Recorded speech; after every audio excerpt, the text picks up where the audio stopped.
നിങ്ങൾ വെറുക്കുന്നവരെ നിങ്ങളുടെ ദൈവവും വെറുക്കുന്നുണ്ടെങ്കിൽ ആ ദൈവം നിങ്ങളുടെ തന്നെ സൃഷ്ടിയാണ്. ദൈവത്തിനെയെല്ലാം ഒരു ഫ്രെയിമിൻ്റെ ഉള്ളിൽ കൊണ്ടുവന്ന് വെച്ച് ഡിഫൈൻ ചെയ്യാനാണ് നമ്മളെല്ലാം ആഗ്രഹിക്കുന്നത്. യോഹന്നാന്റെ സുവിശേഷത്തിൽ നമ്മൾ അത് തന്നെ കാണുന്നുണ്ട്. ഫരിസേയർ ഈശോയോട് ചോദിക്കുന്നുണ്ട്, നിയമത്തിലും വചനത്തിലെല്ലാം പറയുന്നുണ്ടല്ലോ ക്രിസ്തു എക്കാലവും നിലനിൽക്കുമെന്ന്, പിന്നെ എങ്ങനെ അവൻ പീഡനങ്ങളിലൂടെ കടന്നുപോകും?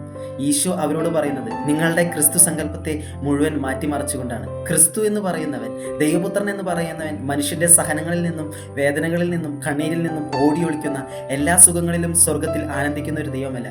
മനുഷ്യനായി മനുഷ്യരുടെ ഇടയിൽ പിറന്ന് വേദനകൾ അറിയുന്ന, സഹിക്കുന്നവരെ അറിയുന്ന, ദുഃഖിക്കുന്നവരെ അറിയുന്ന, കണ്ണുനീരൊപ്പുന്ന ഒരു ദൈവമാണ്. അവന്റെ പീഡനങ്ങളെ സാക്ഷിയാക്കി അവൻ പറഞ്ഞു, എന്നെ ഉയർത്തുമ്പോൾ ഈ ലോകത്തിലുള്ളവരെല്ലാം എന്നിലേക്ക് ആകർഷിക്കപ്പെടും. പീഡനങ്ങളിലൂടെ ദൈവത്വം സ്ഥാപിച്ചവനാണ് ദൈവം. നമ്മളെ ഓരോരുത്തരെയും ആ ദൈവം ക്ഷണിക്കുന്നതും സഹനങ്ങളിലൂടെ ദൈവത്വം നമ്മുടെ ജീവിതത്തിൽ സ്വീകരിക്കാൻ വേണ്ടിയിട്ടാണ്. എന്നാൽ നമ്മുടെ സഹനങ്ങൾ രക്ഷാകരമാകുന്നത് അതുവഴി മറ്റൊരു വേദനിക്കുന്ന സഹോദരനെ നേടിയെടുക്കുമ്പോഴാണ്. ക്രിസ്തുവിന്റെ സഹനങ്ങൾ വഴി അവൻ നമ്മളെ പാപത്തിൽ നിന്ന് വീണ്ടെടുത്തെടുക്കും.